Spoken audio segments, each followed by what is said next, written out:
이번에 대책 나온 것 중에 크게 언론에서 다뤄지지 않은 건데 생활안정자금에 대한 부분이 네. 있어요. 이게 뭐냐면 집은 있는데 돈이 없어.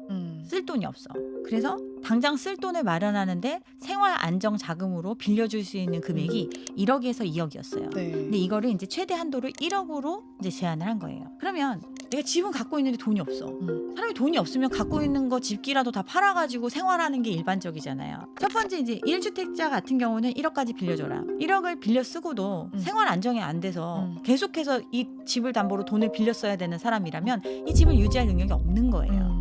그런 사람은 처분을 해야 되겠죠. 네. 그러니까 매물을 잠궈놓고 그냥 나는 계속 이렇게 빌려 쓰다가 버티다가 집값이 많이 올라가면 그때 팔 거야 이렇게 생각하는 사람들, 이런 사람들이 더 버틸 수 없는 거죠. 즉 지금과 같은 매물 잠김 현상을 좀 완화시켜 줄 수 있는 그런 조치라고 생각을 합니다. 많은 사람들이 어떻게 보면 지금 내가 힘든 상황을 빚으로 때우고 나중에 이걸 계속 갖고 있으면 엄청난 이익을 볼 거다라는 생각 때문에 집을 갖고 있는 거잖아요. 네.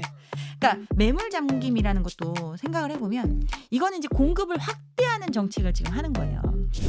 자, 박은정 간평사님과 같이 이야기 나누고 있는데요. 저는 여기에 이어서 보증보험이 원래 100% 보증을 해주다가 90%로 줄였었어요. 근데 이번에 80%까지 더 줄인 거예요. 그러면 뭘 걱정하시냐면, 그러면 전세 보증을 받아도 80%까지밖에 보증이 안 된다?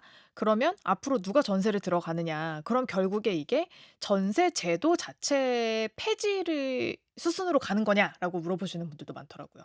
전세 보증 규모를 100%에서 이제 90%로 조정한 게 그동안 허그 보증 같은 경우, 다른 이제 신용 보증 같은 경우는 90%를 적용을 했었는데 허그 보증의 경우는 100%를 보증을 해줬어요. 네. 그러니까 내가 전세금으로 5억이 필요하다? 그럼 5억의 보증을 다 해주는 거죠. 이런 형태죠. 근데 이거는 그러면 내가 이 돈을 뗄 수도 있다라는, 내 원금을 뗄 수도 있다라는 거를 전혀 고려하지 않고 임차인은 집을 구할 수 있어요. 받을 수 있으니까요. 100%. 그쵸? 그리고 은행도 이 5억을 빌려줄 때 이 돈을 집주인이 안 주더라도 허구한테 허그가 받으면 받으면 되니까. 해주면 되니까 이 굉장히 그냥 뭐 신용 심사 안 하고도 그냥 빌려줄 수 있는 돈이에요. 그죠? 네. 이렇게 이제 어떤 책임에 대한 게 전혀 없는 부분을 100% 책임져 주는 이런 건 없거든요. 그렇게 하다 보니까 이제 문제 무분별하게 쓰는 형태가 나타난 건데, 이 부분에 이제 보증을 축소하는 것, 이번에 이제 허그가 이제 재정적인 문제 때문에도 100%에서 90%로 이제 줄이는 네. 이런 조치가 있었는데, 이번에 나온 대책은 이제 80%로 조정하는 형태로 네. 나왔어요.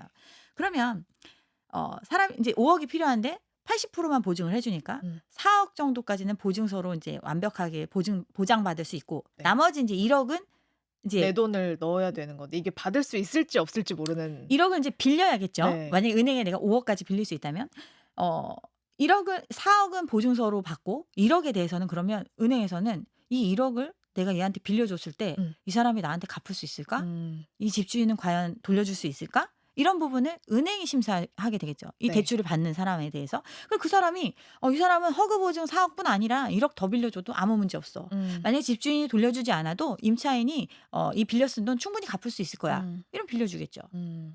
그죠? 그렇죠. 이거는 은행이 수십 년 동안 해온 여신 그 노하우를 가지고 이걸 판단하는 거예요. 신용을 가지고. 이게 원래 본연의 역할이기도 하고. 네. 그러니까 예전에는 누군가 대신 다 책임져 준다고 하니까 안 들여다보던 걸 이제 자체적으로 보라는 거죠. 그 은행에서는 이거 굉장히 깐깐히 보겠죠. 즉 대출의 규모가 축소되는 효과가 있겠죠. 근데 이것뿐만 아니더라도 사실 6월부터 전세 대출 할 때 그 빌리는 사람들이 그 DSR을 보기 시작했잖아요. 이제 그 부분이 이제 자체적인 내용이잖아요. 네. 그러니까 빌리는 사람들의 DSR을 본다는 것도 의미가 있고, 아직 뭐 지금 그 시행된 지 얼마 되지 않아서 네, 사실 그게 6월 어떤 말이었기 효과가 때문에. 어떤 효과가 발행될지 모르겠지만, 기본적으로 이제 보증해 주는 규모 자체를 축소해 주면 이런 거죠. 우리가 이제 전세를 들어갈 때 가장 큰 게 이제 이 집을 팔아서라도 이 사람이 갚을 수 있느냐, 이런 부분의 문제인데, 그게 중요하죠. 그게 네. 그래서 그게 아리까리한 금액 정도를 보증받고 싶은 건데, 그러면 4억 정도면 굳이 보증보험 안 끊겠죠. 만약에 이 집값에 대해서 이게 아무리 떨어져도 최소한 5억에는 팔릴 것이다. 6억에는 팔릴 것이다. 이런 확실한 믿음이 있고, 만약에 안 팔리게 되면 내가 그냥 이 전세금을 돌려받을 때까지 이 집에 쭉 살겠다. 이런 마음이 드는 정도까지 전세 보증금이 설정이 되겠죠. 그러니까 전세 제도가 완전히 사라진다? 이건 불가능해요. 왜냐하면 집을 가지고 있는 사람도 전세 보증금이 없이는 유지할 수 없는 사람들이 태반이란 말이에요.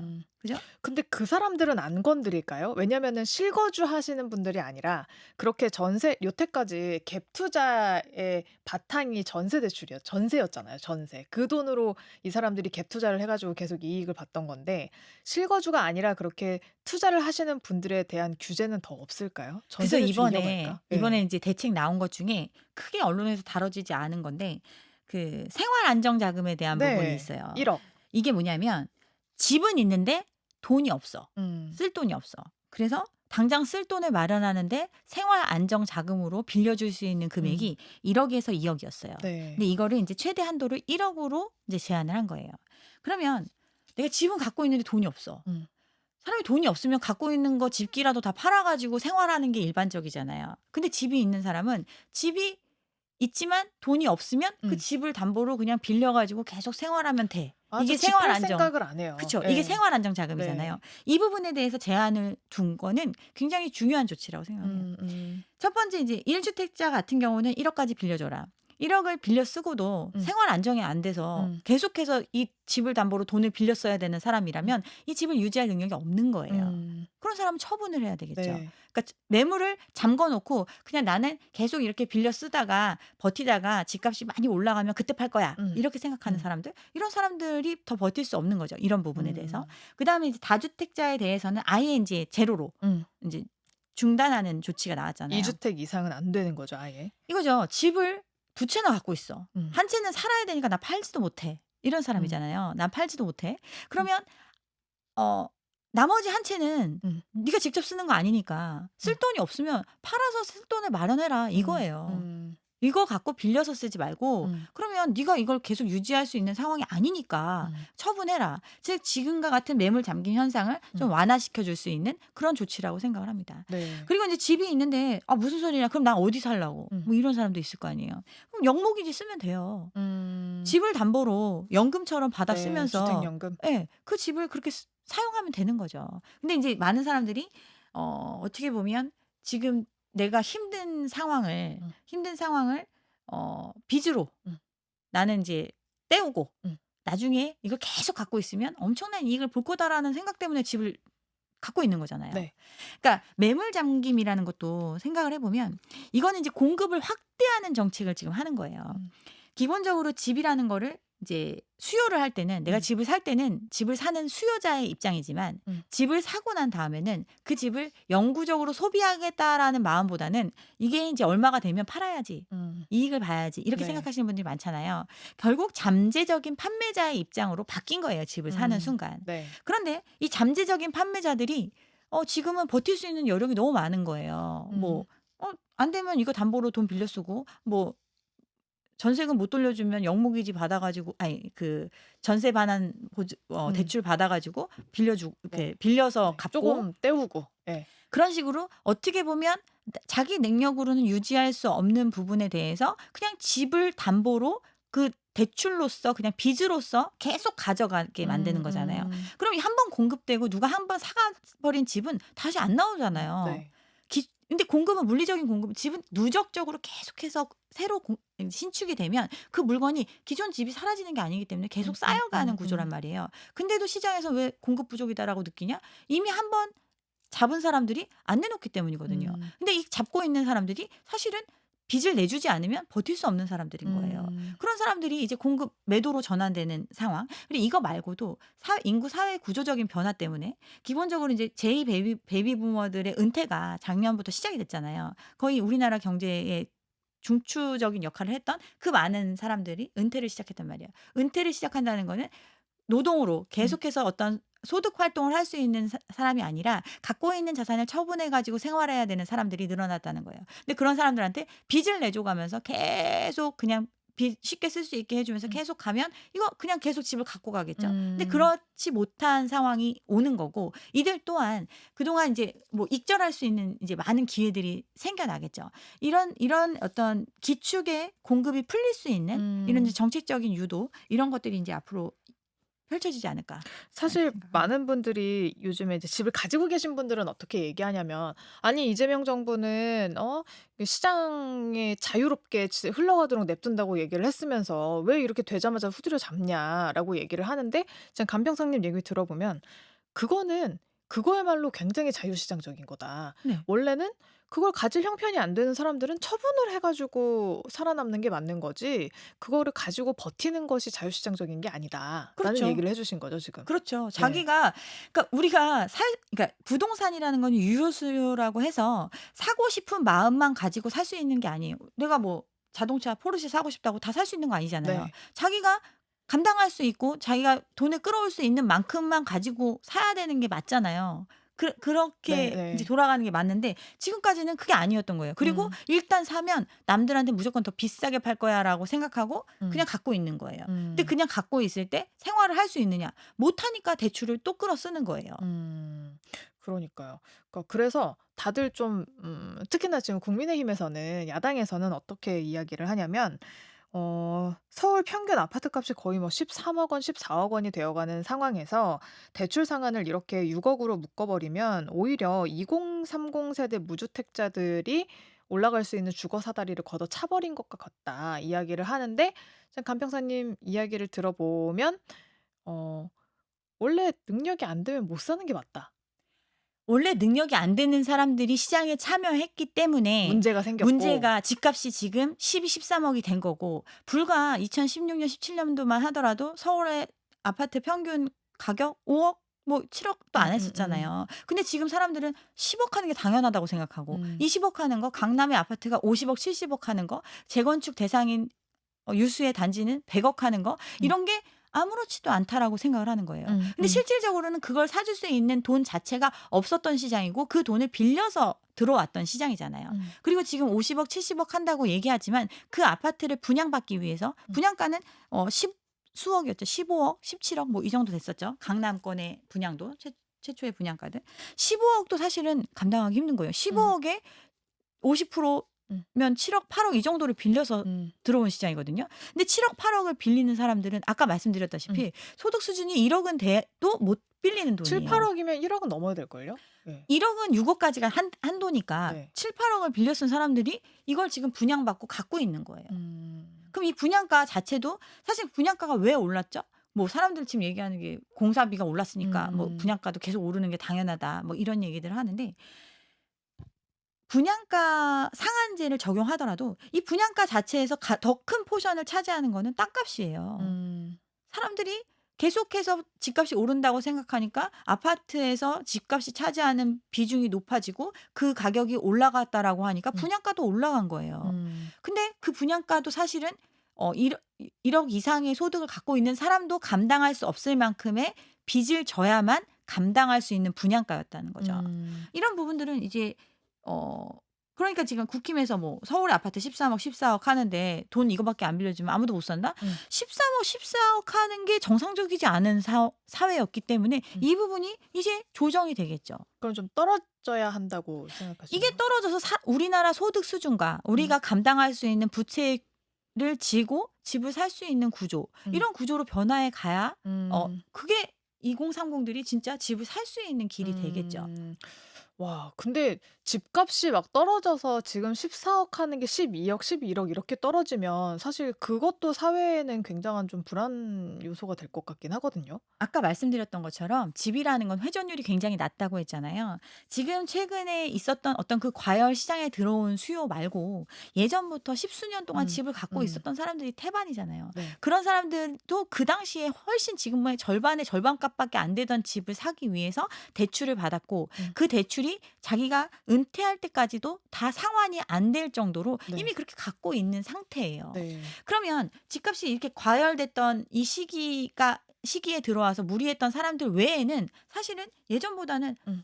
훨씬 더 어떻게 보면 그러니까 전혀 상관이 없는 거죠, 이 사람들 입장에서는. 음. 예전의 가격까지 돌아오려면 사실 이제 두세 배 가까이 오르는 시장이기 때문에 네. 이게 인제 과열이 좀 식어가는 데 시간이 많이 필요하니까 뭐 이런 음. 부분들에 있어서 영향이 전체한테 영향이 간다기보다는 이 음. 과열기에 들어온 사람들한테 영향이 있다. 그리고 음. 이걸 대출을 감당할 수 있으면 '내가 안 팔면 그만이다.' 이렇게 생각하시는 분들은 그냥 계속 감당해낼 수 있으면 감당해 나가면서 그냥 그 가격으로 유지하면서 가겠죠, 그런 분들은. 음. 그치만 그렇지 못한 사람들은 이제 손절하거나 또는 이제 어떤 정리를 해야 되는 상황이 필연적으로 올 수밖에 없고 그러면서 이제 가격이 조정되는 현상을 거칠 거고 그렇지만 과거의 소득 수준보다 어떻게 보면 또 소득 수준이 올라가기도 했고 경제 규모도 커지기도 했고 뭐 이런 부분들이 반영되면 어느 정도는 이제 안정되는 수준까지 이제 가지 않을까. 그리고 집값이 갑자기 떨어지면 뭐 큰 문제가 될 것 같이 얘기를 하는데 사람들이 굉장히 금방 잊어버리는 게 예를 들면 둔촌주공 이제 파크 포레온이죠. 네. 이번에 이제 무주 아니 무순위 줍줍청약. 줍줍 뭐 이거 네. 하잖아요. 네 세대 나온다고 네. 하는데 13억 인가 12억 네. 의 분양가가 책정되어 있는데 이거 지금 사면 10억 원 받으니까 이거 음 무주택 음. 줍줍하겠다. 막 음. 지금 난리 났잖아요. 네. 근데 이게 안 팔렸던 시장이에요. 언제? 22 년도에. 저도 그때 참여를 했었거든요. 네. 근데 그때 미분양 났었어요. 그러니깐요. 예. 이때 왜 미분양이 났느냐? 헬리오시티가 11억 밖에 안 했는데 이 음. 지금 둔촌주공이 더 위치도 안 좋고 뭐 이런 강동구에 있는 이 단지가 신축이고 대단지라는 이유로 지금 기존에 엄청나게 대단지에 이미 형성된 지역보다 지하철에 붙어 있는 형성된 지역보다 더 비싸게 분양을 한 거예요. 음.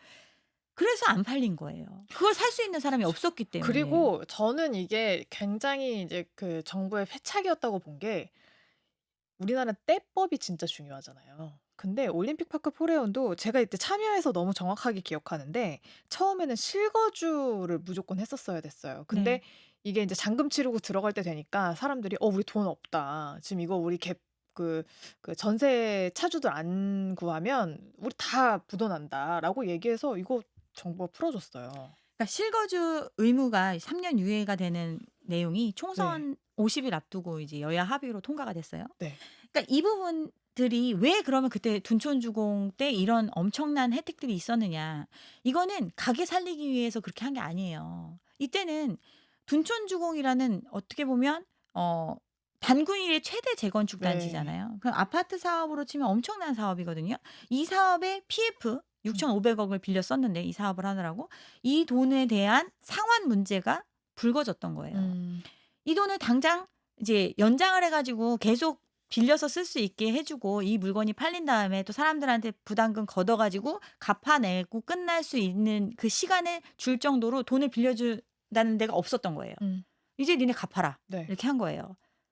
아무도 참여하지 않는 시장. 네. 그러면 이게 어떤 문제가 있냐면 여기에 참여했던 건설사 유수의 건설사 4군데 다 참여돼 있죠. 여기에 돈 빌려준 은행들, 여기에 돈 참여한 많은 그 PF 대주단들 이들이 다 손실을 볼 수밖에 없는 이런 구조가 됐잖아요. 그렇기 때문에 이 상징적인 사업장이 무너지면 그럼 다른 데는 이거보다 쪼끔이라도 안 좋고 이거보다 쪼끔 덜한 데는 돈 빌려주겠어요? 아무도 돈을 투자하거나 늘려고 하지 않겠죠. 그래서 굉장히 어떤 이슈가 되고 굉장히 상징적이었기 때문에 어떻게 해결을 했느냐? 정부가 보증했어요. 허가 보증해 주고 돈이 제대로 안 돌아오게 됐을 때는 이 PF 보증에 대해서 정부가 책임져 주겠다. 이 자금에 대해서 체한 펀드를 투입했어요. 체한 펀드가 뭐예요? 국가의 위기가 발생했을 때 정말 중요한 핵심 산업들이 넘어가지 않도록 그곳에 돈을 빌려주기 위해서 모아놓는 게 체한 펀드인데 네. 그 자금을 아파트 단지 하는 데다가 빌려주겠다고 한 거예요. 그 정도로 어떻게 보면 이 위기가 굉장히 컸었고 이게 시장에 미칠 영향이 컸기 때문에 가게한테 갖고 있는 모든 규제 풀어줄게. 12월 되면 전매할 수 있게 해줄게. 일단 분양받아. 일단 분양받으면 계약금은 들어오잖아요. 그때 계약금이 20%로 책정이 됐어요. 20%로 책정된 계약금 일반 분양분의 20%를 계산을 해보면 딱 PF 상환 금액이에요. 그러니까 당장의 급한 불을 끄기 위해서 기업의 위기, 전체적인 어떤 그 위기의 문제를 가게한테 일단 전가시킨 거예요. 이런 선택을 했었고 그걸 보고 사람들이 일단 받은 거죠. 받았는데 입주할 때 되니까 실입주가 안 되고 그러니까 분양권 사고 치고 빠지려고 했는데 못 빠지고 돈은 구할 길이 없고 이러니까 이제 때를 썼고 네. 그때도 이제 정치적인 상황과 맞물리면서 그러면 3년 유예해 주자. 시간을 벌었을 뿐이지 그 사람들이 그러면 갚을 수 있을까요? 그 사람들이 그때 이 잔금을 치를 돈이 없는데 전세도 못 놓고 대출도 안 나오고 대출도 그때 막혔었잖아요. 이 자금을 그럼 어디서 갖고 오겠어요? 일단은 넘어갔죠. 네. 그러면 2년 후에 이 사람들 그 돈 생길까요? 안 생겨요. 어떻게 해야 생겨요? 팔아야 생겨요. 네. 근데 팔려면 누군가 사줘야 되잖아요. 네. 그럼 사줄 사람은 돈을 어디서 구해요? 빌려야 돼요. 네. 근데 이미 앞에 사람들이 너무 많이 빌렸어. 그 갚지를 못하고 있어. 연체가 계속 늘어나고 있잖아요. 이제 더 못 빌려준다고 하는데 그러면 지금 사람들 기대하는 거는 누군가 나보다 더 많은 돈을 끌어와서 음. 내가 산 가격보다 비싸게 사줄 거다라는 기대로 갖고 있지만 이 사람들은 상환 능력이 없는 거예요. 음. 이런 문제들이 있기 때문에 이제 부채 문제 또 음. 이제 잠그기 시작을 했고 네. 이제 관리를 하겠다고는 하지만 사실은 많은 사람들이 이런 문제에 봉착해 있다. 음. 와 그러면은 나중에 둔촌중공 3년 유예해 줬잖아요. 네. 실거주를 해야 되잖아요 3년 후에는. 네. 그러면 그때는 주담대 6억 이상 다들 받아야 될 텐데. 이미 이거 잔금 치르신 분들 6억 네. 이상 받았죠. 아 12억 뭐 10억 그러게요. 12억 집값이 13억 올랐으니까. 이렇게 인제 빌려서 썼단 말이에요. 근데 음. 그 사람들에 대해서도 이제 앞으로 어떤 규제책이 나올지 모르겠지만 음. 일단 금융적인 부분에 있어서 건전성 관리 문제가 굉장히 중요한 이슈고 음음. 가계 부채의 문제가 한계이기 때문에 이 사람들한테 더 빌려주는 거에 대해서 굉장히 규제가 들어갈 수밖에 없어요. 음. 그러면 이미 빌려 쓴 사람들 지금 "나 아무 문제 없어. 나 버티고 있어." 하는 사람들도 이제 만기의 도래 또 새로운 연장 뭐 이런 시기가 됐을 때 이걸 그대로 다 빌려줄 수 있는 시장이냐. 이런 것들에 음. 대해서도 인제 의심이 가는 거죠. 네. 자 그리고 하나 더 짚어볼 게 이거예요. 앞으로는 주담대를 받으면 무조건 6 개월 내 전입 신고를 해야 된다. 네. 그 집에 이미 세를 끼고 뭐 매매를 해도 상관없다. 무조건 6 개월 안에 입주를 해야 된다. 이런 상황이면 그러면 집 사면 그 집에 살고 있는 사람 내쫓아야 되나요? 네. 내쫓아야 돼요. 라고 얘기를 하는 거예요. 그래서 '생각보다 진짜 강력하다.'라는 생각을 했는데 정말 실거주 위주로 가겠다라는 목표를 이렇게 내세운 거죠? 그것도 있고 결국 인제 돈을 그러니까 갭 투자하거나 실제 그 거기 살 능력이 안 되는데 음음. 일단 전세가가 높으니까 새 아파트고 뭐 해서 음. 전세가 높으니까 일단 갖고 있으면 음. '나중에 시세 차익 볼 거다.' 이렇게 들어오는 사람 못 들어온다는 거예요. 네. 주담대 대출 근데 돈 있으면 할 수 있어. 음. 내 돈으로 다 들어가면. 능력 네. 되면 사라. 그치만 빌려주는 건 이제 너네를 규제하기 위해서가 아니라 음. "너무 지금 빚이 많아서 더 빌려줬다가는 나라 망하게 생겼으니 이제 그만큼 못 빌려주겠다." 이런 거거든요. 네. 네.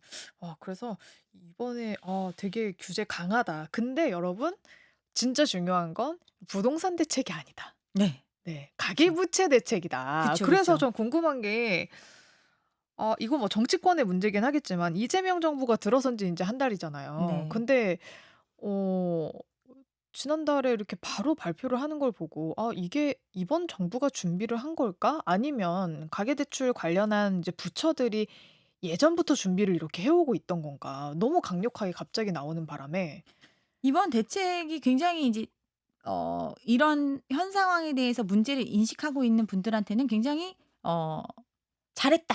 이런 음. 평가를 받고 있잖아요.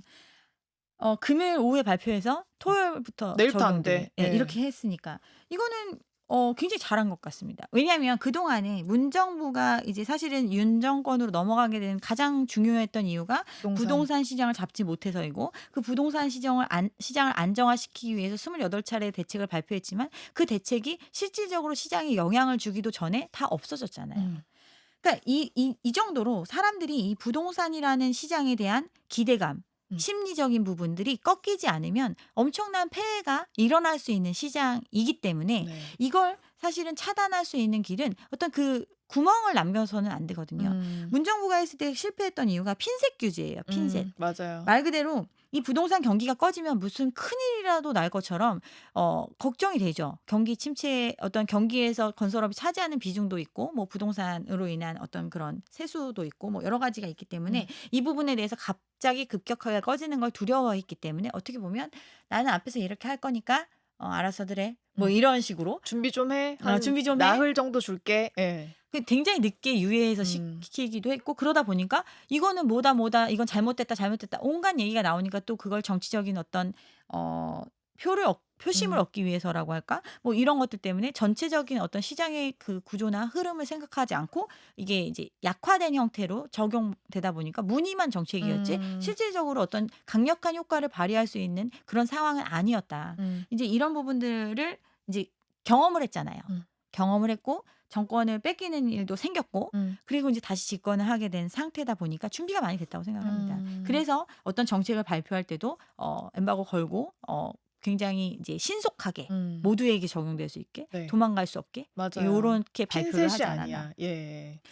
자 이번 대책에는 세금과 관련한 대책이 없습니다. 예, 네. 앞으로는 그러면 뭐 보유세나 종부세가 뭐 보유세니까 보유세를 좀 더 늘리거나 아니면 양도소득세를 좀 한시적으로나마 뭐 인하를 좀 해준다든가 뭐 이런 대책들이 더 나올까요?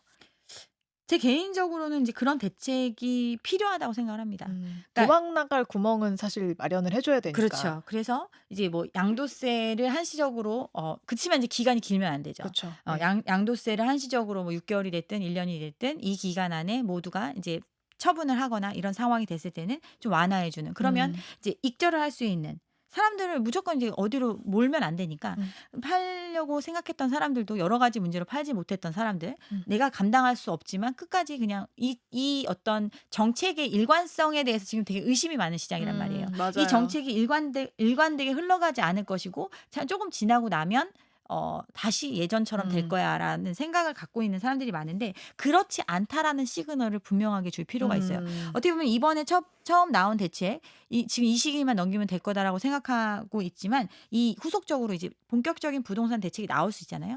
나왔을 때 이 잠깐의 유예 기간 동안에는 도망갈 수 있는 길을 주겠다. 그렇지만 이 이후는 안 돼. 음. 이런 시그널이 필요하거든요. 그래서 양도세는 좀 완화되고 음. 보유세는 강화되는 음. 이런 형태로 가지 않을까. 네. 자, 저는 이제 공급 대책도 여쭤보려고 했는데 들으면서 약간 이해가 갔어요. 왜냐면 다들 약간 새 아파트 생기는 것만 공급이라고 생각하는데 그게 아니라 지금 그 잠겨 있는 물건들이 나오는 게 사실상 더 엄청난 공급이라고 볼 수 있기 때문에 그 점을 좀 짚어주신 것 같기도 해요. 그렇죠? 네. 네. 그렇죠. 자, 이번 627 가계부채 규제 오늘 한번 알아봤는데요. 정말 이 시그널이 정말 중요한 것 같아요. 왜냐면 방금 강평사님께서도 얘기를 해주셨지만 사람들이 이렇게 해서 물량이 풀려서 싸게 좀 나와서 그때만 좀 버티면 내가 다음 정권 들어섰을 때는 지금 겪은 것들은 그때 와서 다 보상받을 수 있을 것이다. 이런 생각 자체를 없애버려야 되는. 그렇죠. 기본적으로 지금 너무나 과열됐던 시장을 너무 장기간 거쳤어요. 우리가 그동안 이제 부동산 시장도 이 사이클이라고 하잖아요. 어떤 이제 회복기를 거치고 경기 전체적인 거시 경제 상황에서 오는 외부적인 충격에 의해서 그게 이제 영향을 주면서 이제 하락을 거치고 굉장히 오랜 기간의 침체기를 거친 후에 회복기를 거치고 그리고 나서 상승기를 경험하고 네. 다시 이제 또 너무 과열이 되면 이제 식는 이런 사이클 순환의 주기가 있는데 최근은 거의. 이례적인 어떤 장기간의 과열기를 거친 음. 시장이거든요. 그럼 이 시장에서 얻어진 폐해는 결국에는 부채인 거잖아요. 뭐 우리가 이게 뭐 어디서 돈을 많이 벌어와 가지고 지금 엄청 돈이 높아진 게 많아져서 아니고. 이렇게 생각을 하지만 그게 아니라 빚이 그만큼 상대적으로 엄청나게 늘어난 사회이거든요. 이런 부분들에 대한 이제 조율 이런 과정이 이제 필수적으로 들어갈 수밖에 없죠. 많은 분들이 또 이제 제가 이제 요즘에 나와서 막 얘기를 하니까 댓글에 화폐 가치가 지금 돈값이 지금 이렇게 됐는데 집값이 왜 안 올라 막 이런 얘기를 하지만 당장 쓸 돈이 없어요. 그 휴지 조각 같다는 그 돈이 없어서 지금 빌려서 쓰고 있잖아요. 네. 그리고 다들 유행하는 게 몸테크라는 말이잖아요. 네네. 그러니까 집에 모든 걸 다 투자하고 나는 그냥 거지같이 사는 거예요, 그쵸. 계속. 근데 이게 맞냐라는 거죠. 그러니까 어떻게 보면 이게 금융 노예를 양산하는 과정을 사실은 굉장히 여과 없이 그냥 방치해 놓은 상황이 너무 오래 있었다. 네. 이런 부분에 대해서 이제는 그래서 이 부분에 대해서 이제 교정하는 어떤 이런 첫발을 내딛었다 이런 생각이 듭니다. 네. 지금 뭐 6억 이상 대출 받아 가지고 다른 집으로 갈아타기 하려고 했던 사람들이나 이런 분들에게는 조금 뼈아픈 시장이 될 수도 있겠지만 그래도 그런 분들조차도 여태껏 그런 얘기했어요. "부동산 시장 너무 비정상적이다."라는 얘기를 했었으니까 사실 이걸 정상화로 바꾸는 과정이라고 생각을 하고 이번 시기를 잘 지나가서 정상적인 부동산 시장을 우리가 맞이했으면 하는 바람이 큽니다. 네, 박은정 감정평가사와 함께 이야기 나눠봤습니다. 오늘 고맙습니다. 네, 감사합니다.